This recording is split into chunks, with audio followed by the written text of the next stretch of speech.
Part 2 of Journey to Paradise. Kamala opened the folded writing paper with trembling fingers, then began in a voice so low it was hardly audible. My dear Miss Lindsay, I cannot hear. With an effort, Kamala began again.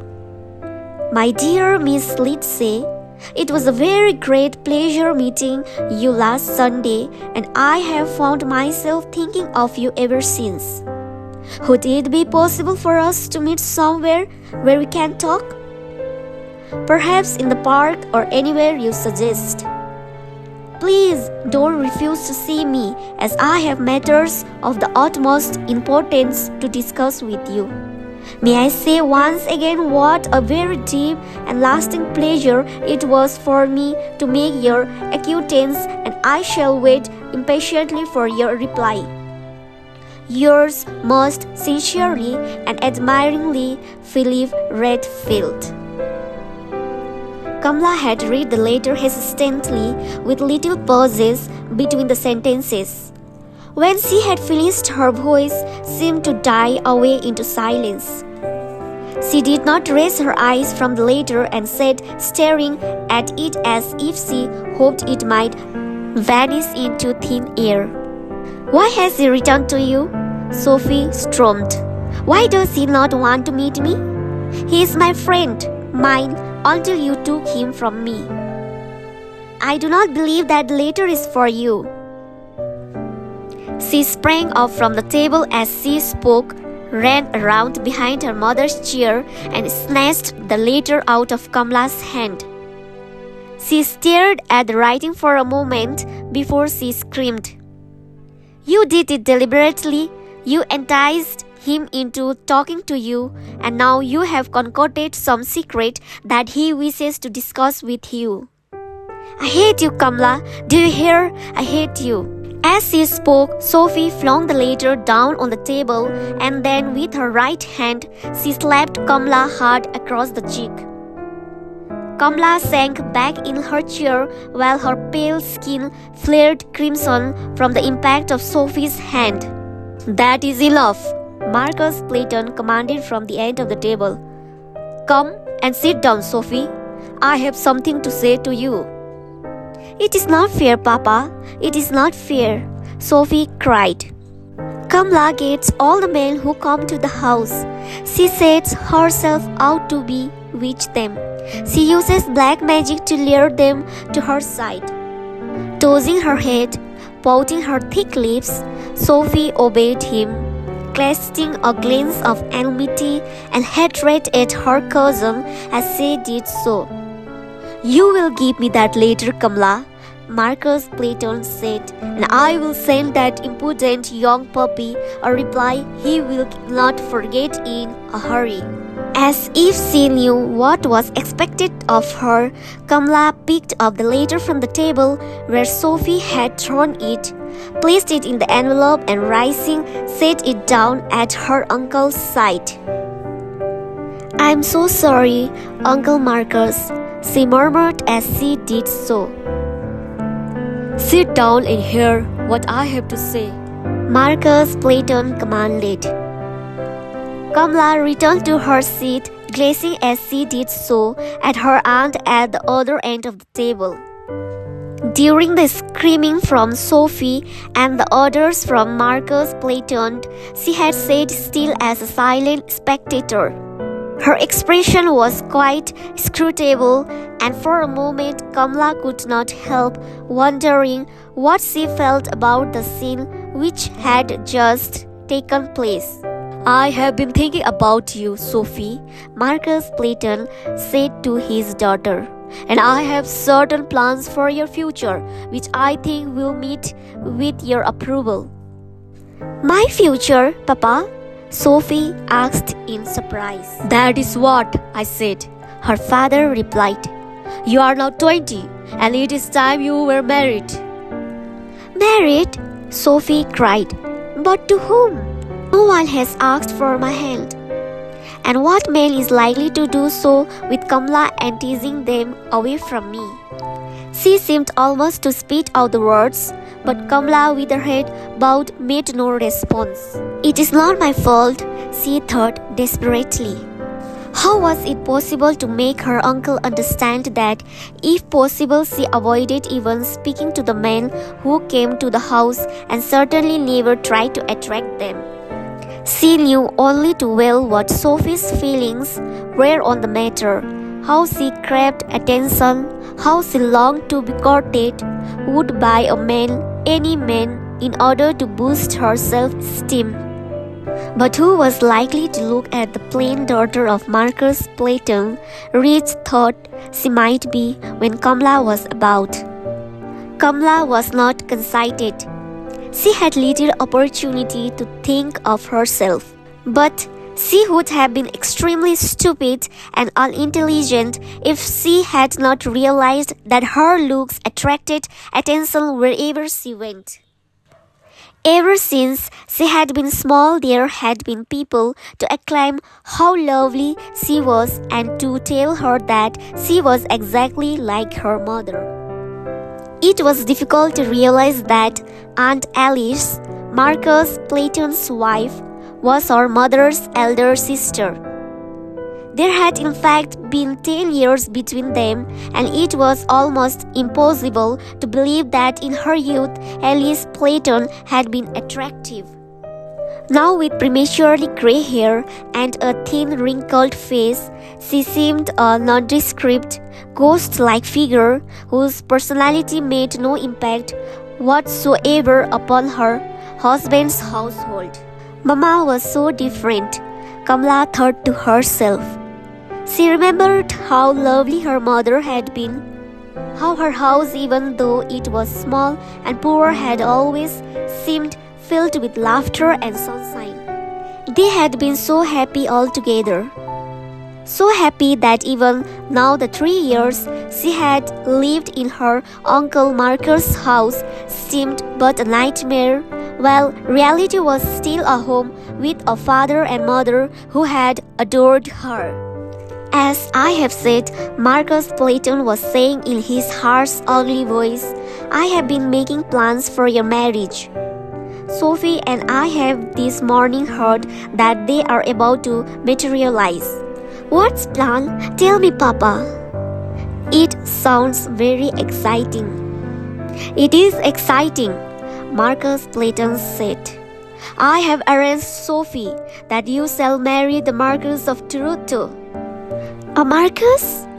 For a moment Sophie could hardly breathe the words, and then she said, "Papa, how could you find anyone so important? Are you sure he will offer for me?" "He had hardly done so," her father replied. "It has all been arranged by his trustee, with whom I have a personal friendship." "But he has not seen me," Sophie said, "and I have not seen him." "You will meet very shortly," Marcus Platon replied. "He is coming here to stay. He will make a formal offer for your hand in marriage, which I shall accept on your behalf. After that, your betrothal will be announced." Sophie drew in a deep breath. "And what does he look like? Is he handsome? How old is he?" "All these questions will be answered in due course," Marcus Platon replied, "and I think very much to your satisfaction. In the meantime, Sophie, you and your mother will prepare to receive the Marcus in the proper fashion. We must entertain him. I wish him to realize how advantageous it will be to him to form an alliance with my only daughter." Sophie was silent for a moment, and then she said, "I think, Papa, you mean to imply that Marcus is not well off?" Her father smiled. "At times, Sophie, I find flashes of intelligence which I know can only have been derived from me." "Yes, of course, you are right. The Marcus is impoverished and you are an heiress. What could be more sensible that I should bring you both together?" "I shall be Marchioness," Sophie said almost as she spoke to herself. And then the satisfaction faded from her face and she looked across the table at Kamala. "I'm not having Kamala here when he comes to stay," she said spitefully. "She will try to take him away from me, as she has done with all the other men who have come to the house. Send her away, Papa. You have to send her away." "I have thought about Kamala as well," Marcus Clayton answered. Now there was a note in his voice which made Kamala feel suddenly afraid. "You will send her away?" Sophie asked impatiently. "Kamala will be leaving here very shortly," Marcus Clayton replied. "She too is to be married." Kamala's head came up with a jerk. She turned her face towards her uncle. Her eyes were very wide and frightened. "This may come as a surprise to you, Kamala," Marcus Clayton said.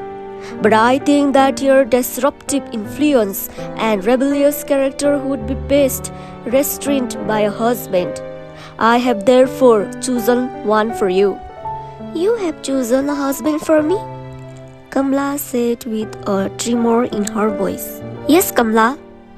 I assure you, although you may not think so, I have your best interest at heart, and I consider you in fact an extremely fortunate young woman." There was silence as Marcus Clayton expected Kamala to speak, but she was unable to do so. She could only sit looking at her uncle, her face very pale save for the crimson made left by Sophie's hand. "It is very great pleasure," Marcus Clayton went on, "that I can inform you, Kamala, that General Warrington has asked for your hand in marriage." "General Warrington?" The words seemed to be forced between Kamala's lips. "But he is an old man, very old." "He is a man of sensible age," Marcus Clayton replied, "not yet 60, and as a widower, he is an experienced husband. He will know how to deal with your somewhat exceptional qualities, Kamala." Her uncle was mocking her, and with a little glint of anger in her eyes, Kamala said, "I feel sure you will understand, Uncle Marcus, that I could not contemplate marriage with General Warrington." Her uncle stared at her. "Are you presuming to tell me that you wish to refuse such an offer?" "I could not marry anyone so old," Kamala replied, "and I do not like General Warrington." "Do my ears deceive me?" Marcus Clayton thundered. "Can it be possible for an insignificant cheat, a pauper living on my bounty, should take upon herself to refuse a man of such distinction as the General? A man of wealth and position who would be accepted with alacrity by half the women in the country." "Then let him ask one of them," Kamala retorted. "I regret that I have no wish to marry the General." "Your wishes are of no consequence," Marcus Clayton snapped. "I considered him a very suitable husband for you, and as your guardian, I have, as you know, complete and absolute authority over you. You will marry the General whether you like it or not, because I say so." "Uncle Marcus, you cannot make me do this," Kamala pleaded. "He is a horrible man. It is rumored that he beat his wife to death." "Stuff and nonsense!" Marcus Clayton shouted. "You have been listening to servants' gossip. The woman was a wicked creature who could not even give him a child." "He wants an heir, Kamala, and that you should be able to provide for him." Kamala clenched her fingers together in an effort to keep control of herself. She had met General Warrington on several occasions when he had come to luncheon or to dinner. She could remember the last time all too vividly. She had been next to him at dinner, and she had thought he seemed over-attentive, talking to her when she wished to remain silent and unobserved in case Sophie or her uncle should think she was pushing herself forward. "You have a very unusual name, Miss Lindsey," the general had said. My father chose it, Kamala explained. He was very interested in Indian literature and Kamala means lotus. And lotus is soft and sweet to the touch, the general had said slowly. Kamala had looked at him in surprise and then felt a sudden tremor of fear at the expression in his eyes. There was a smile on his thin lips, and she thought before he was a horrible old man. There was something almost bestial about him which made her believe that the tales of his brutality was not exaggerated.